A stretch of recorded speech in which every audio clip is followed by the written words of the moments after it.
O Jean, então, ele passou essa introdução ao tema para demonstrar para vocês, trazer alguns dados e demonstrar que nós estamos vivendo um período complicado na história. Quem ainda não se acordou, se acorde, né? Aquela cena que aconteceu no Sri Lanka, em juridiquês, nós podemos chamar de violência real. Mas antes da violência real, sempre tem a violência simbólica. E eu sempre gosto de trazer um exemplo bem corriqueiro da nossa vida, que é o exemplo marido-mulher. Geralmente, quando as coisas não estão dando certo dentro do lar, começam as brigas. E geralmente as brigas começam com discussões.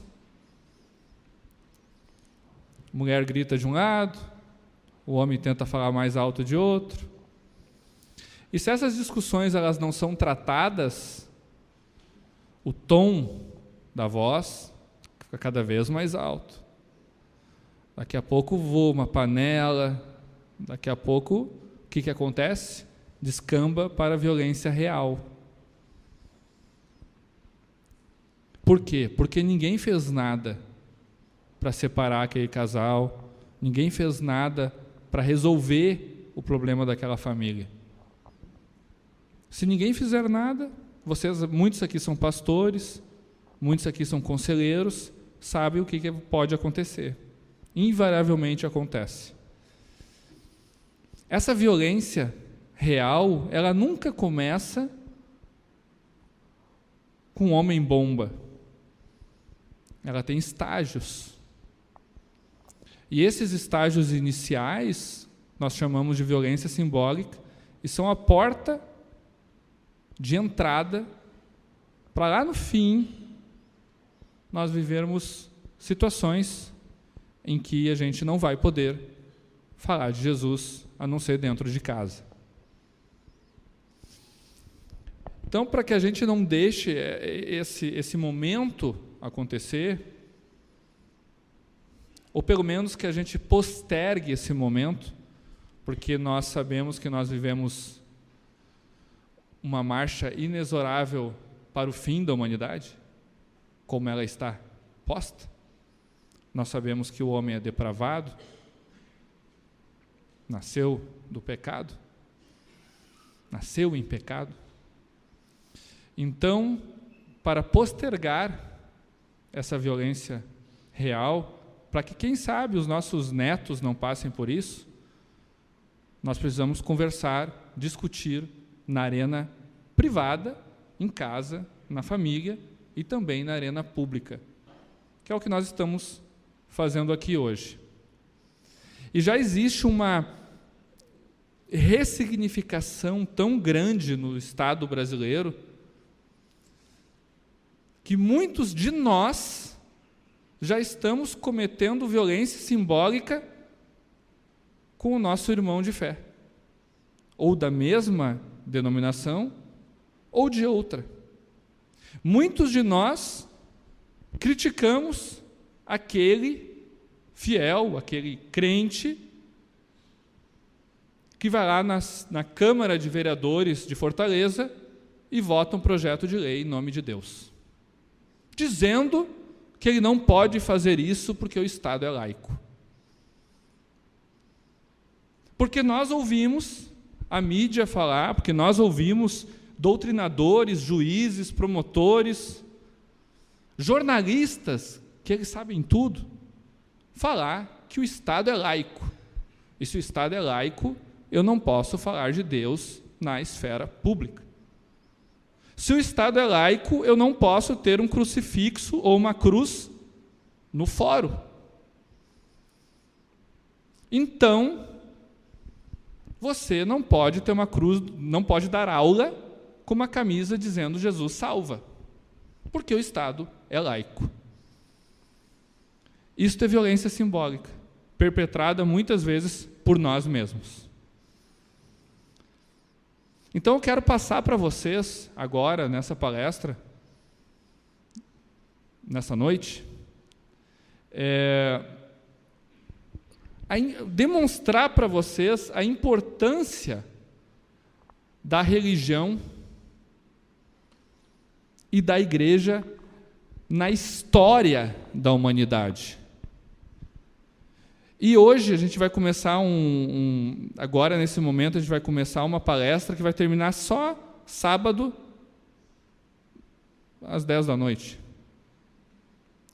Agora é a justificação para tudo que a gente vai ver amanhã, no segundo período de amanhã e no sábado.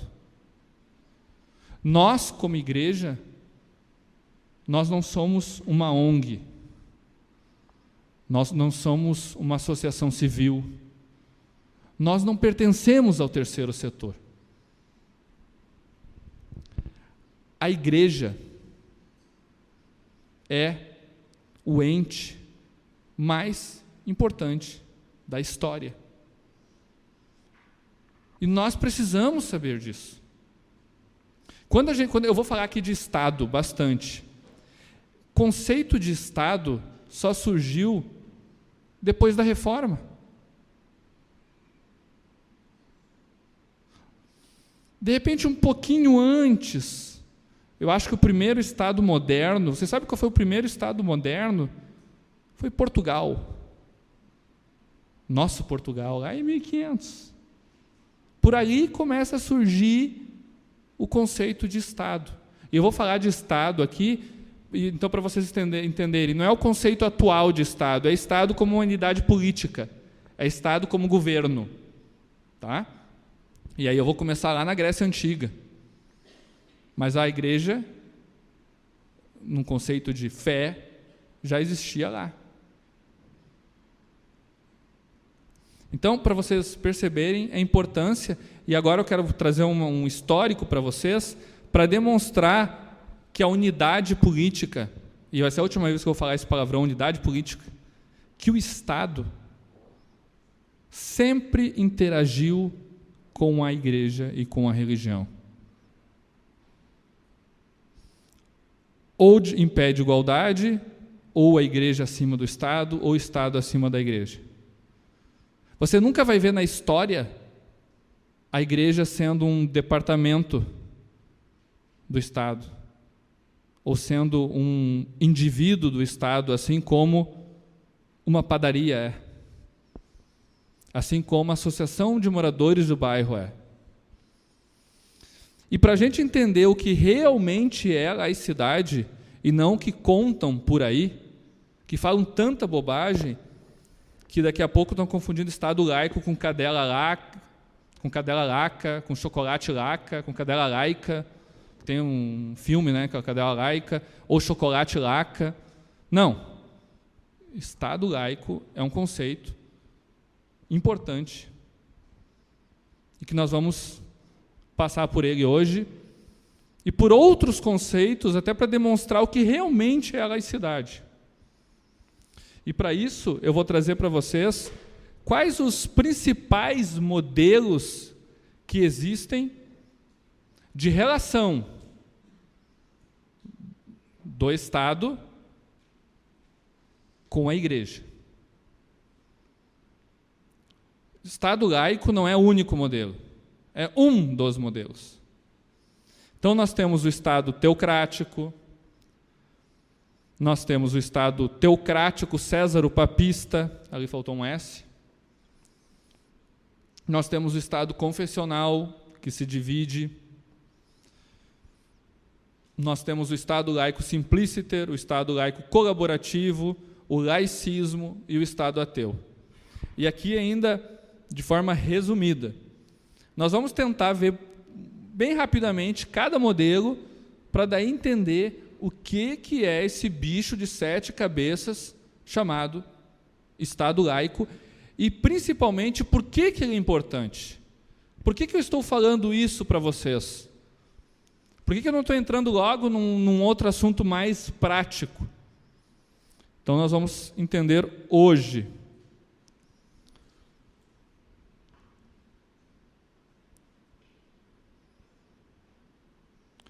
Bom,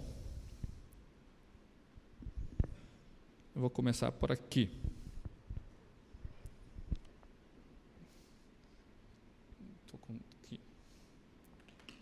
Antiguidade clássica. Antiguidade clássica é um período antes de Cristo, mais ou menos 5 séculos antes de Cristo, 6 séculos, 4 séculos, e vai até a Antiguidade Clássica tardia, vai até o nascimento de Cristo, de repente um pouco antes, 100 anos depois de Cristo. Então esse é o período da Antiguidade Clássica. E lá na Antiguidade Clássica, nós temos a fé interagindo com o governo. Na Antiguidade Clássica, na Grécia Antiga, vocês sabem que as cidades cada cidade eram chamadas cidades-estados. Então, Atenas era como se fosse um estado. E aí, Esparta era outro estado. Tebas era outro estado. E cada cidade se dividiu em torno das famílias. Então, cada família unida com a outra formava a cidade-estado de Atenas. E o chefe daquela família, o pai, ele era o chefe da família e era o sacerdote da família. E cada família tinha um santo de casa, um deus do lar, um deus da família. E esse chefe da família, além de ser o chefe nas questões seculares, como eu disse, também era das questões espirituais. E todas as famílias se reuniam, e existia um chefe da cidade que chamava-se arconte. E esse arconte também era o chefe espiritual daquela cidade e também era o chefe civil. Então, a religiosidade, a transcendentalidade, que é uma palavra muito mais apropriada para o grego, né? A metafísica, a transcendentalidade e as coisas do dia a dia e também as questões militares acabavam ficando na mesma pessoa. Sócrates, a trindade áurea filosófica, Sócrates, Aristóteles, Platão e Aristóteles, eles são os primeiros a discordar dessa forma de fazer as coisas. Eles entendiam que a questão espiritual era importante, mas não devia ser determinante para governar a cidade. Você vai ver nas entrelinhas do julgamento de Sócrates, a Apologia, o livro é a Apologia de Sócrates, escrito por Platão. Você vai ver que a grande causa de Sócrates ter sido julgado e condenado foi essa. O que era influenciar os jovens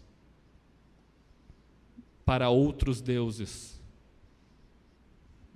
Por isso que Sócrates foi julgado, essa era a acusação contra Sócrates, e foi condenado.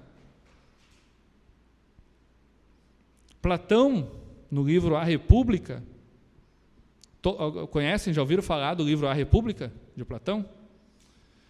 Ele também delineia questões de ordem civil, de ordem secular. A República é um livro com vários livros dentro dele, e nem todos tratam sobre política. A República trata muito mais sobre a formação do homem grego. Mas alguns livros, ele também é contra essa mistura na mesma pessoa de religião e governo. E Aristóteles, no livro A Política, vai deixar isso ainda mais claro. Então, ali nós temos o que nós podemos chamar de fase embrionária da laicidade, a necessidade de separar as coisas. E eu quero falar para vocês, assim, para vocês entenderem bem como é que era o pensamento daquela época. A mesma pessoa, o líder, vamos dizer assim, o presidente, tá? O rei, ele era o chefe militar, o chefe de governo, mas ele também era quem representava a divindade. Então, quando se tinha um julgamento, isso era muito comum. Qual é o teu nome? Como? Jael. Israel. Julgaram Israel. Não julgaram Israel, acusaram Israel. O Israel pensa assim: se eu for para o tribunal, pelo julgamento civil, eu vou me dar mal. Mas eu tenho razão, eu estou certo, então eu vou apelar para o cosmos, eu vou apelar para a divindade, e ela vai me tirar desse buraco. Aí como é que ele fazia isso? Como é que Israel apelava para a divindade? Simples, ele chegava em frente do rei e dizia: eu quero um julgamento por combate. Quem é que já viu isso? Julgamento por combate. Alguém já viu essa em séries? Eu quero um julgamento por combate. Por quê? Porque ele sabia que o cosmos, que os deuses, que as divindades iam olhar para ele, os deuses sabiam que ele tinha razão, e na luta, mesmo ele sendo mais fraco, de alguma forma ele ia vencer a luta e ia ser inocentado. E isso estava na pessoa do rei.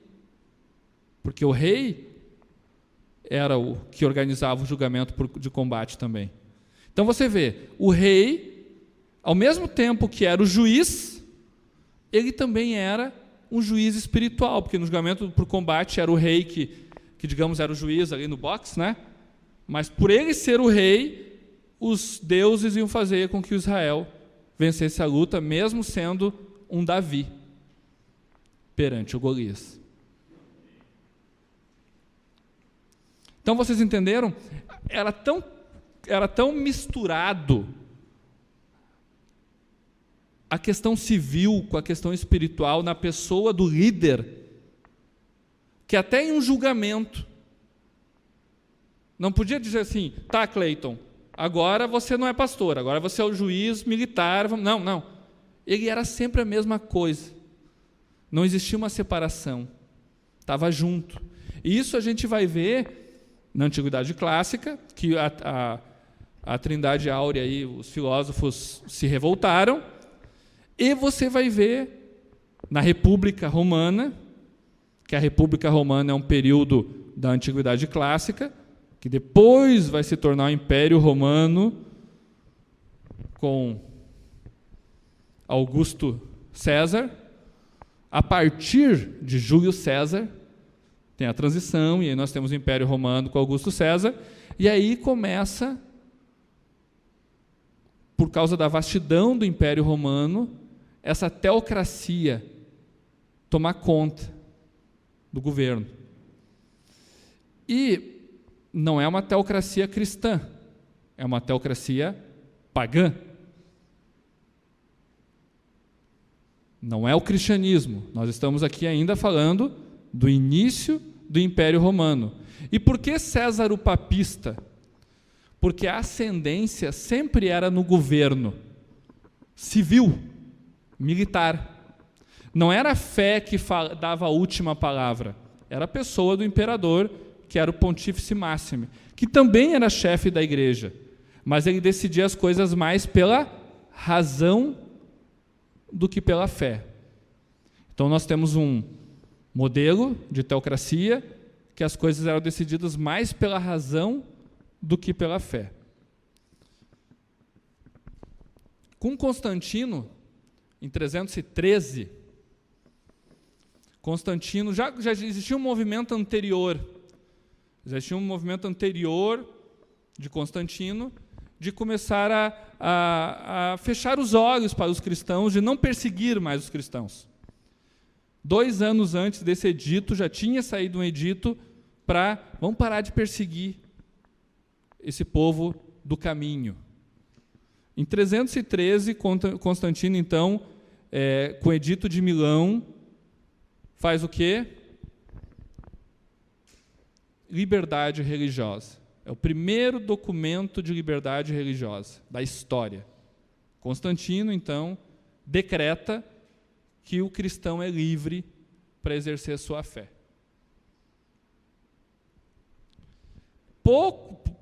Algumas décadas depois, Teodósio I, então, no edito Fide Católica, faz o quê? Torna a religião cristã a religião do Estado, a religião do Império Romano, que é o Fide Católica, fé católica. Católica de universal, tá, gente? Não de católico romano, mas Fide Católica, fé universal. Quem era o império maior do mundo na época era o romano, então por isso Fide Católica romano. Tá? E ali então, aquele imperador que era o chefe da religião pagã, se tornou agora o chefe da religião cristã. Do dia para a noite. E aí começou a ter um pouco de confusão na igreja, que já estava estabelecida. Nós estamos falando aqui no século IV. E aí, que a igreja já tinha um líder, já tinha uma hierarquia. E aí, voltamos aqui um slide.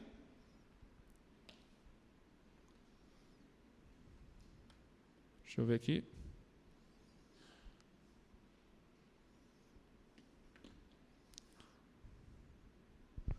O Papa Gelásio I, lá no século V, diz o seguinte, ou seja, logo depois do edito Fide Católica, diz o seguinte, olha, tudo bem, a igreja e o Estado devem estar juntos, mas a fé é mais importante que o governo. Então, o governo ele tem que ter uma ascendência na fé. Então, o chefe do governo tem que ser o chefe da fé, e não o contrário. Aí nós temos, então, um modelo de teocracia pura, que é aquela teocracia em que quem manda realmente é Deus, quem manda realmente é a fé. E aí nós temos, a partir dessa carta, desse Papa, inaugurado um novo período de relação da igreja com o Estado. Muita gente não concordou com isso. Nós temos, inclusive, a dinastia carolíngia. Carlos Magno diz, não, eu sou o chefe da igreja. E aí, voltando aqui um slide, volta para a história, está lá no fim ali, Império Carlos Magno, século VIII, século IX. Então, de novo, retoma o poder da fé, e esse poder vai para a pessoa do imperador, e não do Papa. Não dura muito tempo. Papa Bonifácio, VIII, lá no século XIV, diz o seguinte, não. Tem 2 espadas. Uma é a espada do governo, a outra é a da fé. Mas a espada que deve estar sobre a cabeça é a da fé. Então o poder tem que estar na mão do Papa. Aí nós temos a famosa encíclica Una Sanctam, que fala muitas coisas, inclusive essa encíclica que diz que não existe salvação fora da Igreja Católica. Mas essa encíclica também fala que o poder, todo o poder, tem que estar na mão do Papa. Continua a história e logo em seguida vem a Reforma Protestante. Lá na Reforma Protestante, uma das dos motivos da reforma foi exatamente esse poder civil na mão de quem não deveria ter o poder civil. Essa forma que o Estado tinha de se meter na vida da igreja, e da igreja se meter na vida do Estado. Então, Lutero traz a teologia dos dois reinos, ou dos dois regimentos, e demonstra a importância de separar as coisas de Deus e as coisas de César, como Jesus Cristo já dizia quando esteve aqui na Terra. Calvino, alguns anos depois de que Lutero escreveu da autoridade secular, Calvino, nas Institutas, também vai falar, não a mesma coisa que Lutero, mas da necessidade de separar a ordem espiritual da ordem civil. E aí começa a nascer um outro modelo, que é o modelo confessional. O que é modelo confessional? Então, na Reforma Protestante, surgem dois modelos. Ali nós já temos o Estado moderno, é o início do Estado moderno. E ali, então, surge o modelo de separação total, igreja e Estado não podem ter nenhuma relação, são coisas separadas, e o modelo de o Estado não é a igreja, mas o Estado pode dizer qual é a igreja correta. O Estado pode e deve reconhecer que a fé é importante para as pessoas e deve escolher uma delas. A Argentina é um Estado confessional, em que a religião oficial da Argentina é a Igreja Católica Apostólica Romana. A Dinamarca é um Estado confessional, em que o luteranismo é a religião oficial da Dinamarca. O Brasil já foi um Estado confessional. No Império, o Brasil era católico. O Estado brasileiro tinha como religião oficial o catolicismo. Mas o Estado brasileiro não era a própria igreja. Vocês entenderam aqui a diferença? Na teocracia, o governo e a igreja são tudo a mesma coisa. Então, eu estou aqui pregando, e eu vou sair daqui, vou pegar meu carro, vou lá na prefeitura e vou... Não existe separação. Ou então eu vou despachar daqui de cima. Sou prefeito, vou despachar aqui do púlpito, ouvindo o que Deus quer me dizer. Isso é uma mistura, uma teocracia pura. O Estado confessional, o Estado apenas diz assim, olha, a fé é importante. E existe uma fé que é certa, que é a católica, no caso dos argentinos. Mas vocês podem ter as outras. Mas a certa é essa. O Estado está dizendo, entendeu? Qual é a certa. Paralelo a isso, nós vivemos... Olha lá eu coloco, né, o modelo confessional moderado, que é o modelo praticado pela Argentina, e o modelo brasileiro, que foi um modelo de regalismo. O que é isso? É uma confessionalidade acentuada. O Estado brasileiro, ele removia bispos, ele removia padres, ele, inclusive, auxiliava no pagamento de prebenda de padre. Isso é um confessionalismo mais acentuado. O argentino, não. O argentino, olha, eu beneficio a Igreja Católica em algumas situações, mas eu não me envolvo mais, não dou muitos mais benefícios. Tá? E aí, continuando aquele período da Reforma, em razão da Reforma, e como nós vimos com berço lá na Antiguidade grega, surge o Estado laico simpliciter. E aqui começam as confusões. O Estado laico simpliciter é um modelo de separação total.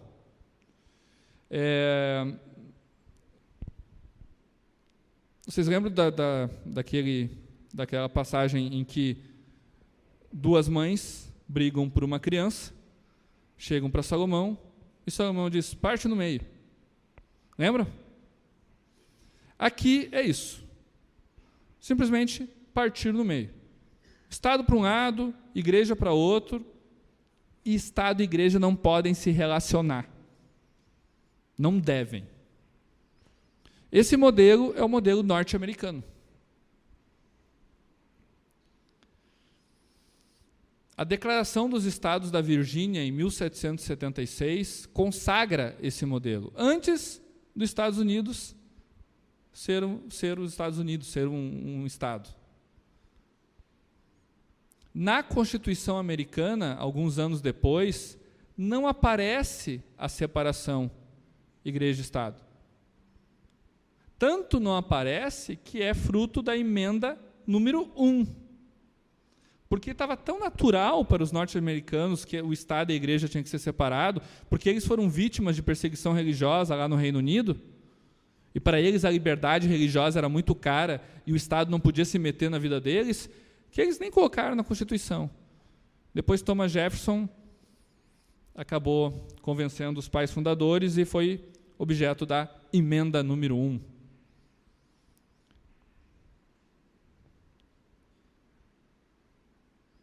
E aqui é importante a gente ressaltar sempre, e é outra ressignificação de linguagem,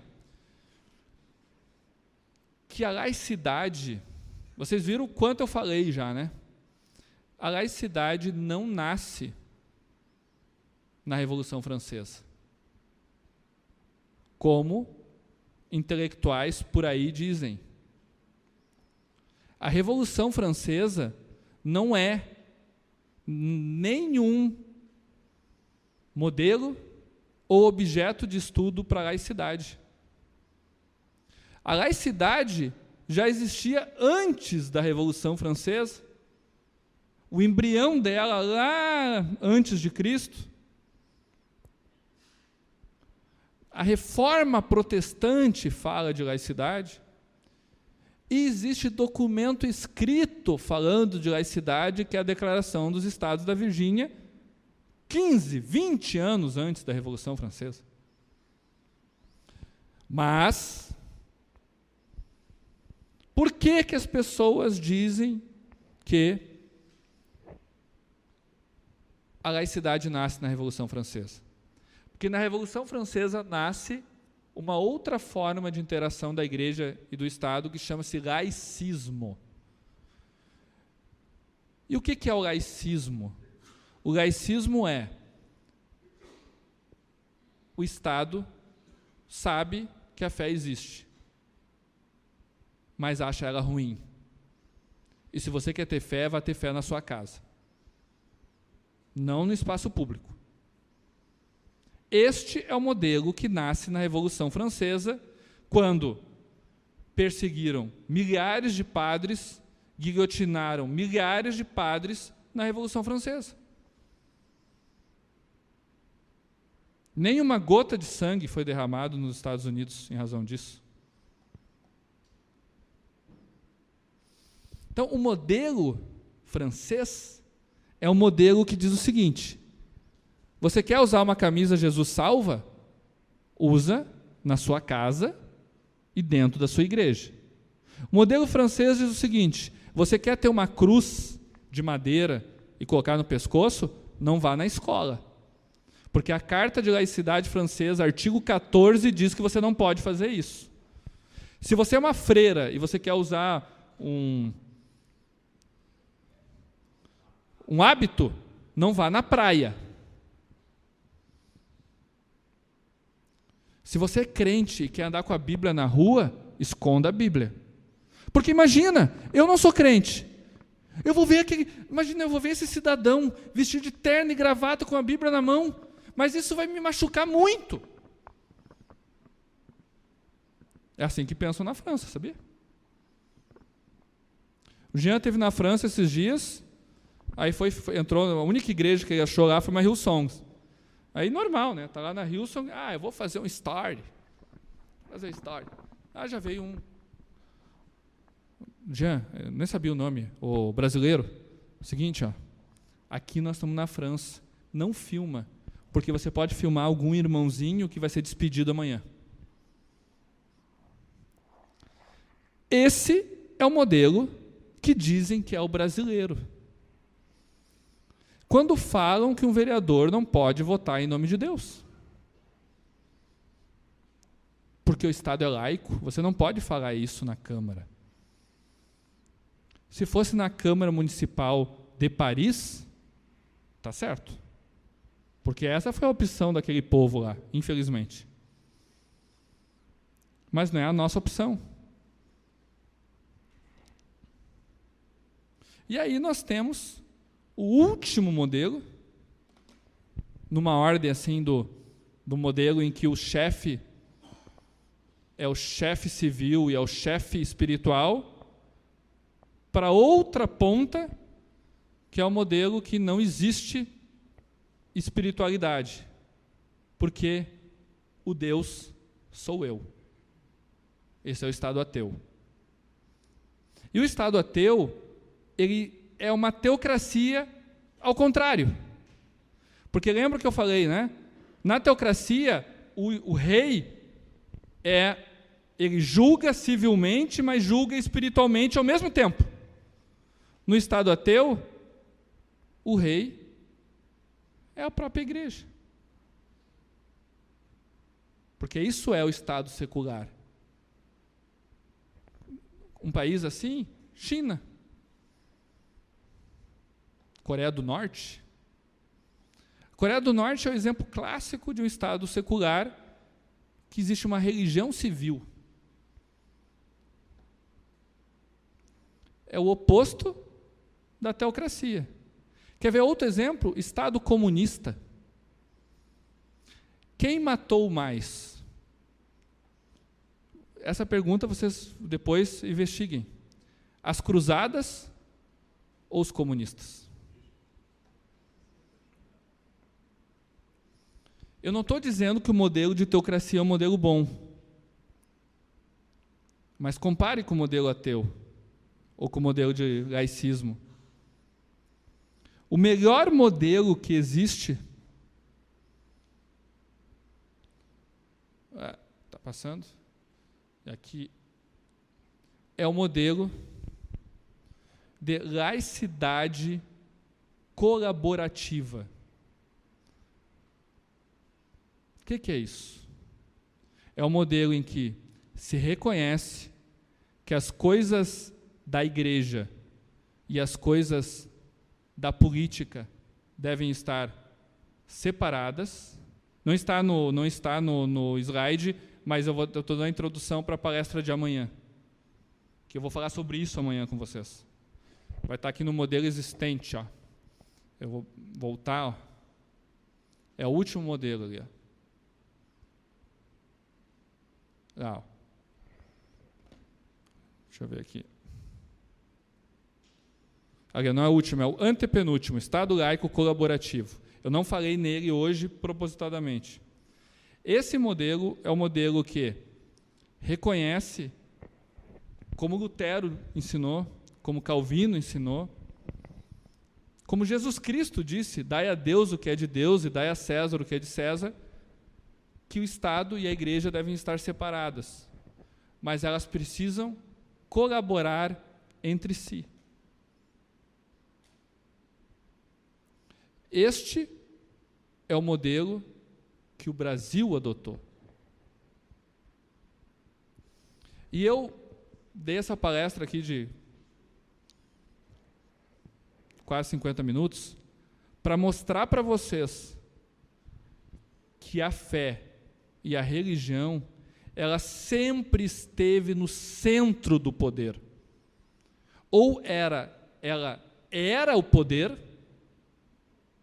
ou ela interagia com o poder, ou ela era perseguida pelo poder político. Sempre. Então nós precisamos atentar para o fato, sabendo disso, lembrar da palestra do Jean. Por que será que perseguem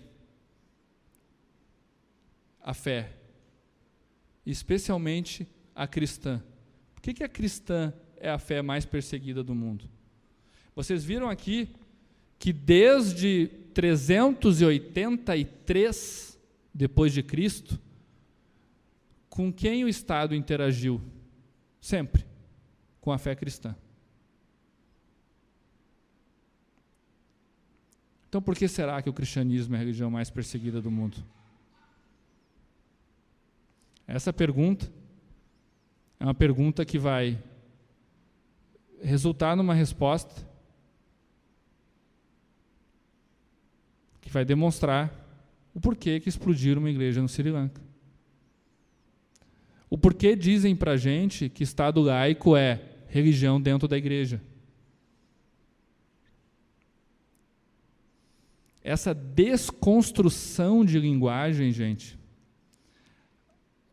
Você quer atacar um povo, o que você faz? Você ataca a linguagem.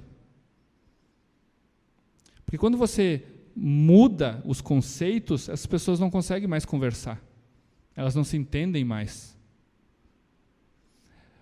Alguém está lembrado de uma torre que foi até o alto? O que aconteceu? O que aconteceu, gente? Confusão do quê? Das línguas. A estratégia, a violência simbólica que está acontecendo hoje, a esposa brigando com o marido, que está acontecendo hoje no Brasil, vamos ressignificar as palavras e os conceitos. E vamos fazer com que eles comprem esse novo conceito e usem contra eles mesmos. Quando você diz que eu não posso falar de Jesus na escola, você está comprando o conceito de laicismo, que não existe no Brasil. Não existe no Brasil. Amanhã eu vou provar para vocês isso. Então, a palestra de hoje, gente, foi uma palestra muito mais de conscientização, para que amanhã e sábado vocês consigam aplicar o que nós vamos colocar aqui. Que amanhã e sábado vão ser questões de razão prática, dia a dia. Mas esse dia a dia não existe se não tiver um fundamento, se não tiver uma base.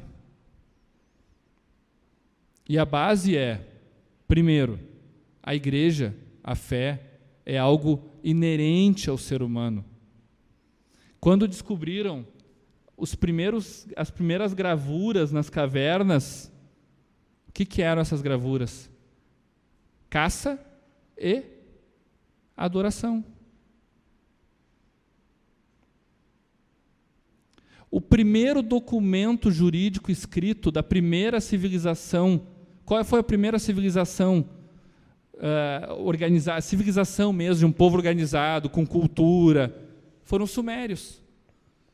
Da onde vem o Código de Hammurabi? E o Código de Hammurabi começa invocando uma divindade.